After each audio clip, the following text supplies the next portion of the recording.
त्यांनी अतिशय चुकीचं विधान केलेलं आहे. आम्ही त्यांना कारणे दाखवा नोटीस पाठवणार आहोत.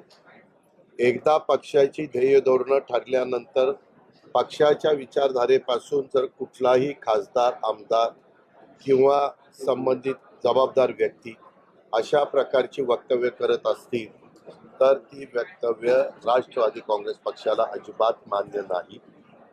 ही भूमिका आमची कालही होती, आजही आहे, उद्याही राहील. शाहू फुले आंबेडकरांच्या विचारधारेने आम्ही पुढे चाललोय.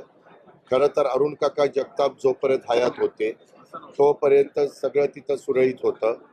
परंतु आता काही लोकांना आता आपल्यावर जबाबदारी वाढलेली आहे. आपले वडिलांचं आपल्यावर छत्र राहिलेलं नाहीये. त्यावेळेस जबाबदारीनं आपण वागलं पाहिजे, बोललं पाहिजे. हा शाहू फुले आंबेडकरांचा महाराष्ट्र हा सर्वांना बरोबर घेऊन जाणार आहे.